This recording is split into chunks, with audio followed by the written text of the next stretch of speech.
Boa tarde.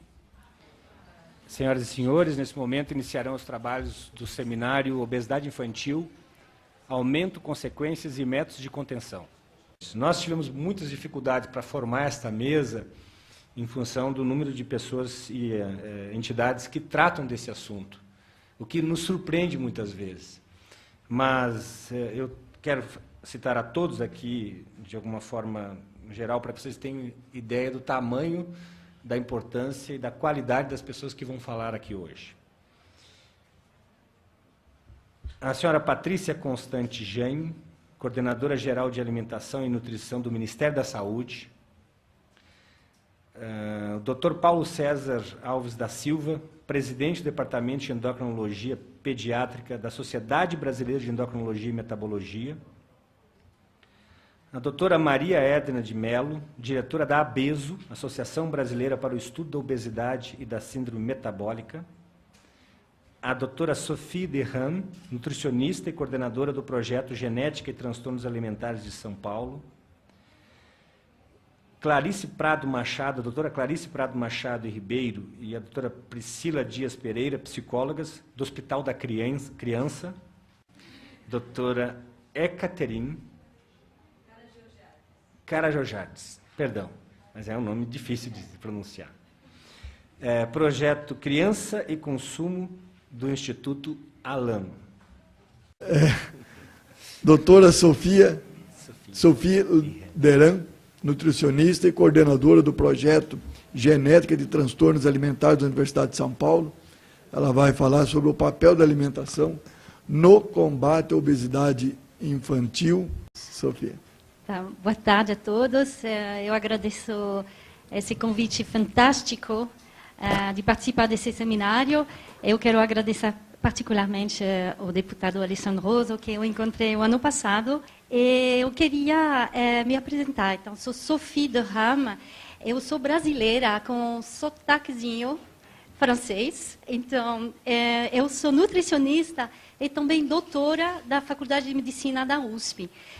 Me especializei em endocrinologia, obesidade infantil, nutrigenômica e também transtorno alimentar, porque trabalhando com obesidade infantil, eu vi a dificuldade dessas crianças, não só de perder peso, porque realmente é uma dificuldade, mas também de lidar com a alimentação. E o comportamento dessas crianças me questionei muito sobre como ajudá-los. Hoje eu queria ser um pouquinho a embaixadora dessas crianças. E no combate da obesidade infantil, eu queria realmente que a gente não esquece da dificuldade que é de ser uma criança obesa hoje. E eu gostaria de mostrar nessa apresentação que eu não acho que o foco deveria ser só na criança, mas sim no meio ambiente. Porque realmente essa criança ela é mais uma vítima do meio ambiente que a gente desenvolveu ao redor dela. Então, esse vai ser meu tema de hoje. E gostaria de pegar uma frase da Organização Mundial da Saúde, que é um pouquinho chocante. Como a gente está vendo uma epidemia de obesidade infantil, e eles realmente falam que, em grande parte, é evitável. É verdade. É evitável com prevenção. Então, por isso que a Patrícia falou de prevenção, que realmente hoje está sendo o foco principal desse combate à obesidade infantil. Como prevenir essa obesidade e para quem a gente deveria focar. Então, não só na criança, porque a gente viu que tem epigenética, então a gente tem que pensar na mãe durante a gravidez, mas também a gente está vendo que tem que pensar nessa mãe antes da gravidez e tem que pensar nessa adolescente antes de ser mãe. E também agora a nutrigenômica está mostrando que até o pai ele tem uma epigenética, se ele não se alimentar bem, de passar isso para a criança. Então, o papel da alimentação realmente eu acho fundamental, não só porque sou nutricionista e que eu gosto de comer, mas também que já são milhares de anos que o remédio proposto por Hipócrates era alimentos. E hoje com a ciência nova da nutrigenômica, a gente entende o mecanismo mesmo dessa alimentação. A nutrigenômica é a ciência de como, vou tentar ser um pouquinho simples, mas como a alimentação conversa com seus genes. Porque você tem um DNA fixo, cada um de nós nasce com um genótipo fixo, mas os genes vão se expressar de maneira diferente e vão se expressar em função do meio ambiente que você está vivendo. A alimentação ele é considerada o principal fator ambiental envolvido na modulação da expressão de gene. Então, o poder de alimentos, realmente, ele não é uma coisa pequena. A qualidade alimentar é muito importante enfatizar nisso. O que aconteceu nos últimos 35 anos aqui no Brasil?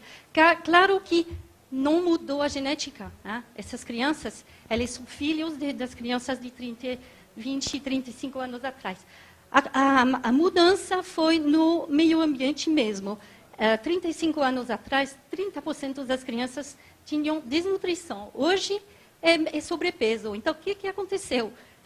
O que seguiu de maneira bastante paralela é a urbanização da população brasileira, que foi excepcionalmente rápida. Essa urbanização ela se acompanhou de uma mudança da alimentação. Alimentação que vinha do jardim, da roça, feita em casa, pela mãe, com rotina, com essa urbanização que seja qualquer classe social, porque urbanização tem também favelas, né, considerada urbanização. A dificuldade de plantar e de criar sua própria comida fez que a gente precisou da industrialização. Essa industrialização ela foi muito importante, muito rápida. Ela ajudou a auxiliar a comida, a alimentação dessas famílias. E essa industrialização ela foi muito rápida e foi feita de um jeito que os alimentos têm que ser interessantes para ser comprados. Então, tudo isso fez que realmente a América Latina foi considerada com o crescimento mais promissor do mercado de alimentos e bebidas. E olha o Brasil. O Brasil é aquele que foi focado. Então, essa industrialização, infelizmente, trouxe um monte de alimentos muito palatáveis, muito interessantes, especialmente para nossos jovens. E um fator muito marcante de 2012 é das populações de jovens brasileiros que estão consumindo uma quantidade absurda de bebidas doces e refrigerantes. Por que estou falando absurda? Isso foi, eu posso falar de nutricionista, eu acho que foi a mudança maior dentro da alimentação de nossas crianças. A OMS, a Organização Mundial da Saúde, ela recomenda de não ultrapassar 10% das calorias totais de açúcar. Só de refrigerante e bebidas, nossas crianças, nossos jovens, estão com 15%. Imagina a quantidade de açúcar no total. Né? Esse foi bem mostrado num filme do ano passado, que se chama Muito Além do Peso. Não sei se de Stella Renner, não sei se vocês assistiram, mas eu convido vocês a assistir. E foi muito interessante que ela fez uma apresentação do meio ambiente alimentar das crianças brasileiras, especialmente focando no açúcar. O Brasil é um país doce, em todos os sentidos. O paladar brasileiro é muito doce. Quando eu cheguei da Europa, eu tive um pouquinho de dificuldade a me adaptar ao quindim, por exemplo, o brigadeiro, que eu achei muito, muito doce. Então, esse paladar doce, ele está atraindo produtos da indústria muito doces. O iogurte de fruta na Europa tem menos açúcar do que um iogurte de fruta aqui. Eu encontrei uma pessoa de uma grande empresa e falei, mas o que vocês estão fazendo no Brasil com uma porcentagem tão importante de açúcar? E ele falou, mas Sophie, se a gente tivesse feito o mesmo iogurte do que lá, eles não iam comprar. E aí, então não é a culpa da indústria também. Né? É também o gosto que faz que realmente a procurar é muito doce. E agora vou entrar na parte científica. São 5 horas, 4h30. Quem aqui não gosta de um doce às vezes? Ninguém, tá bom. Então, vocês são muito honestos. Porque, na realidade, nós somos formatados para gostar de açúcar, para gostar do gosto doce. Até o recém-nascido, você coloca uma gota de água com doce na boca e ele já expressa um pouquinho de prazer. Então, muito interessante. Então, a má notícia dessa notícia é que, na verdade, o açúcar, ele pode ter até um poder um pouquinho viciante. Tem muita polêmica sobre isso na nutrição de hoje, mas o interessante é uma ciência de menos de 5 anos atrás, esse açúcar, gostei da foto porque é uma pó branca. Ela, na verdade, atua no mesmo receptor do que o receptor da recompensa da cocaína. Então, realmente, nosso cérebro, ele recebe uma recompensa muito forte com o açúcar. E quanto mais açúcar, mais complicado. Por quê? Aqui, não se assuste, é um gráfico um pouquinho complicado, mas um pediatra médico dos Estados Unidos, o Dr. Lustig, mostrou que, realmente, você entra num ciclo vicioso. Eu quero mostrar esse desenho porque para mostrar que criança obesa, ela não é uma criança preguiçosa, uma criança que só tem gula, que não tem força de vontade. Realmente, uma criança que entra nesse processo aqui, ela vai desencadear com resistência à leptina. Eu não vou elaborar muito porque eu tenho só 20 minutos, mas só para mostrar que é uma resposta bioquímica. E aqui, o que vai acontecer? Vai aumentar o apetite e vai diminuir a atividade física. Vai se sentir mais cansada e vai querer comer mais.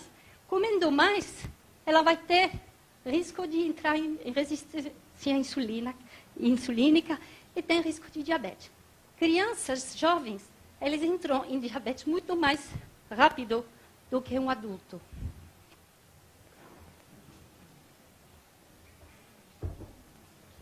Um detalhe aqui também, a recompensa.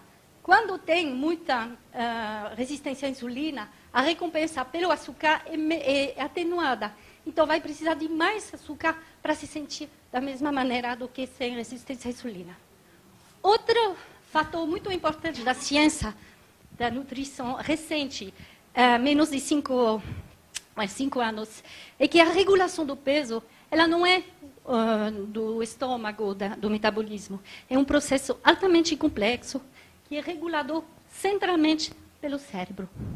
Então, olha como é complicado de ver que agora, o que a gente pensava que era só uma questão de calorias, na verdade, é a ação do cérebro que vai interferir.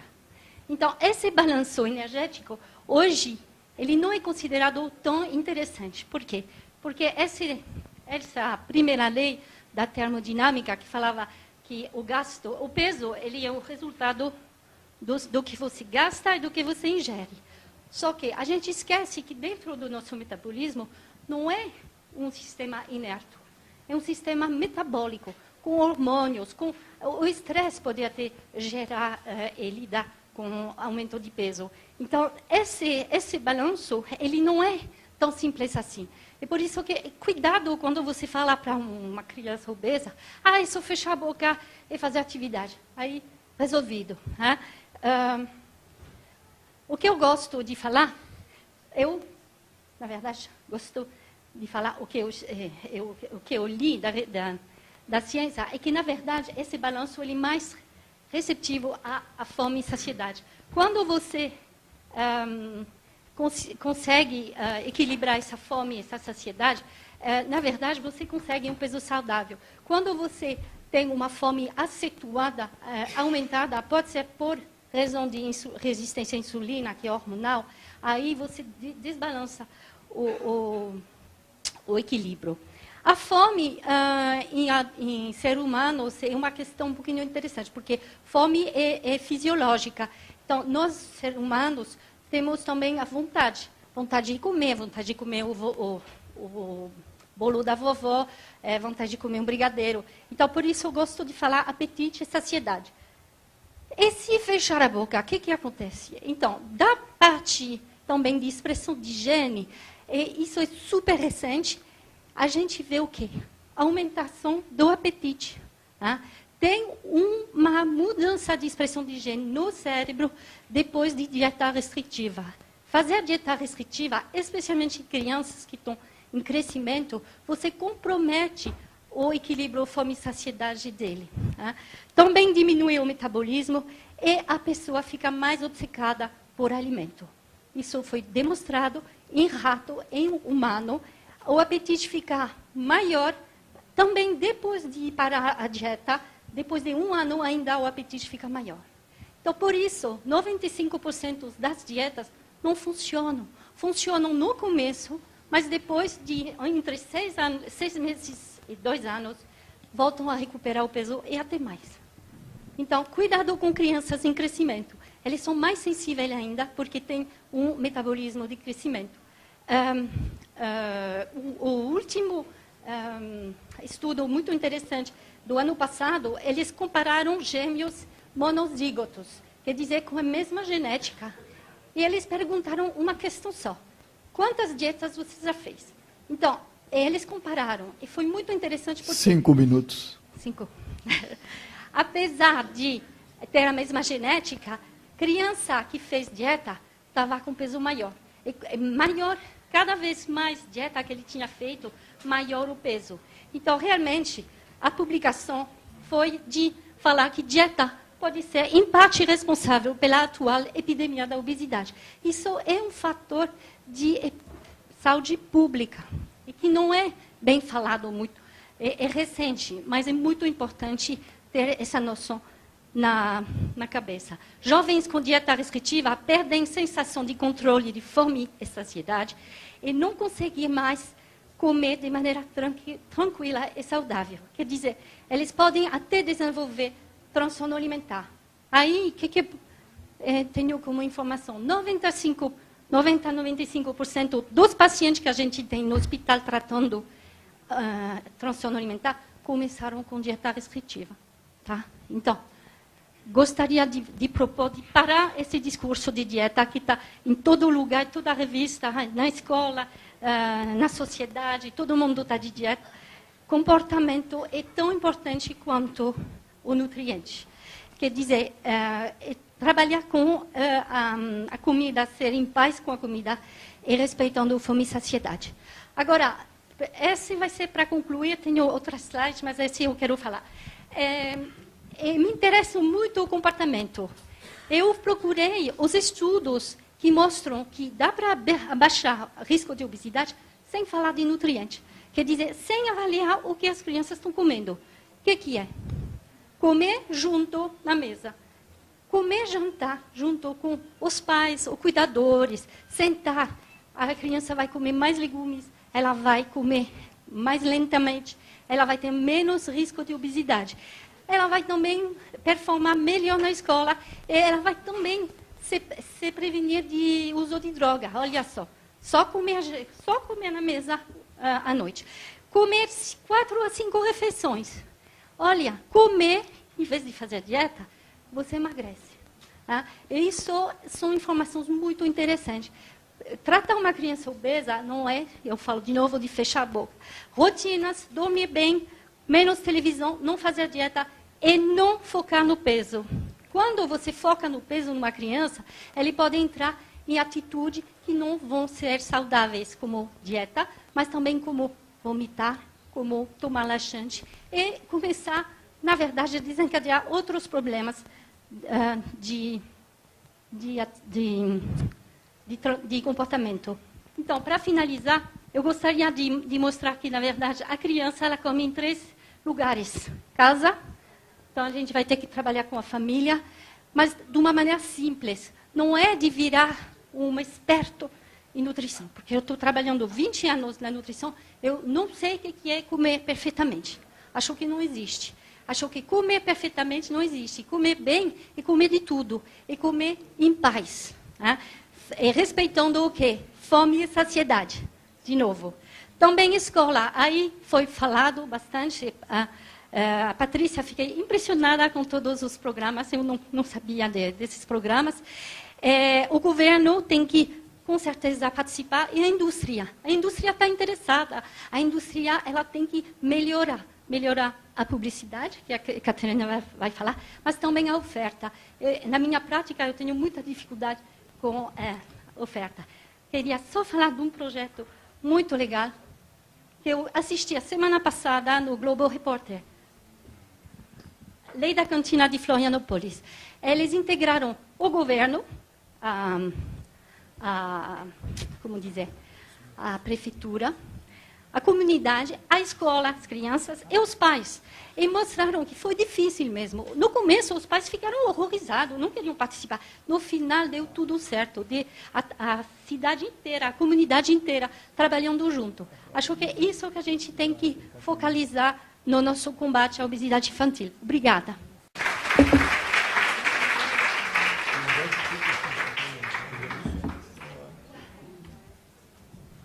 Obrigado. E com Alexandre Rosso, novamente.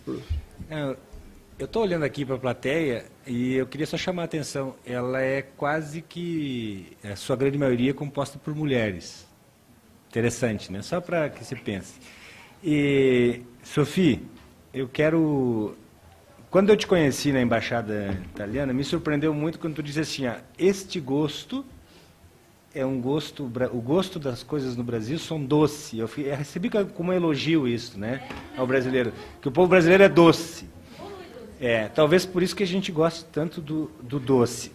E a própria indústria se adapta muitas vezes ao gosto, né, do cliente, né? O cliente decide aquilo que ele quer comer e isso é uma coisa que tem. Mas na tua fala tem uma coisa interessante. Talvez essa mesma indústria que muitas vezes é atacada, ela foi responsável também por ter saído daquela situação de desnutrição para uma situação talvez de descontrole aqui deste lado, né? A culpa ela é muito relativa. Eu quero só frisar uma coisa, que eu acho que cada vez mais é mais importante como a gente come do que a gente come.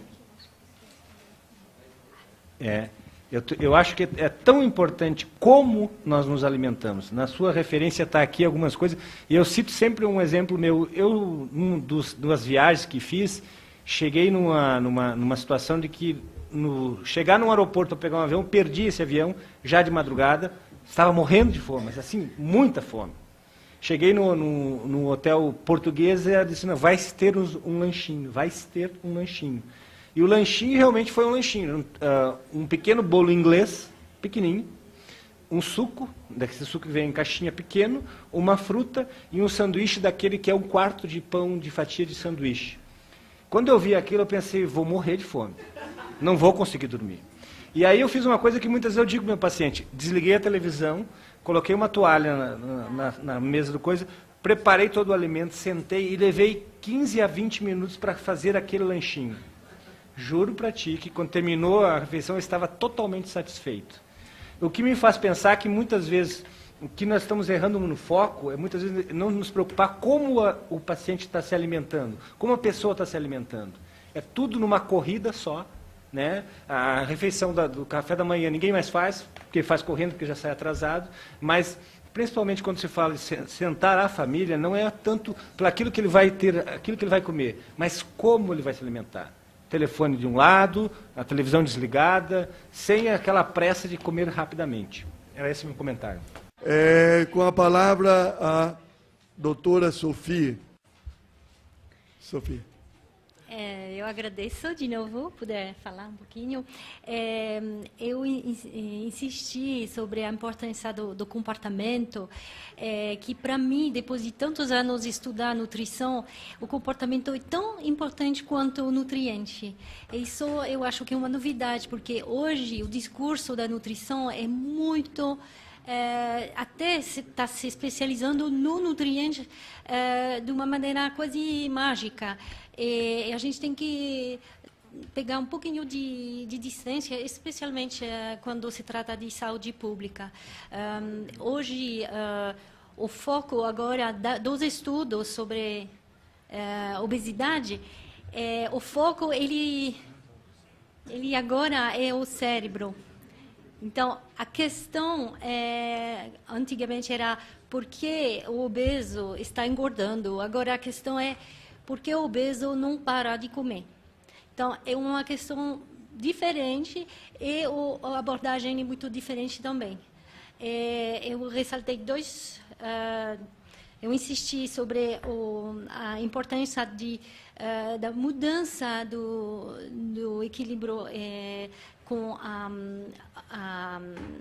o consumo de açúcar, que vocês viram que com resistência à insulina desencadeia um ciclo vicioso, aumenta o apetite, e também fazer dieta restritiva, quer dizer, colocar a pessoa em estado de fome vai fazer o mesmo efeito. Então, a gente tem que lembrar que nossas crianças, eles estão em desenvolvimento e a gente pode causar danos que podem se refletir na vida deles. Então, precisamos defender nossas crianças e ensiná-los a respeitar a fome e saciedade para ser os adultos de amanhã que vão conseguir não só ter uma relação equilibrada com a alimentação, mas também ter filhos, como a Patrícia falou. A gente tem que pensar na geração que vem. Essa geração já está, infelizmente, com bastante problemas, e a gente sabe a dificuldade do tratamento da obesidade. É evitável, mas é muito difícil de tratar. É isso. Obrigado, Sofia.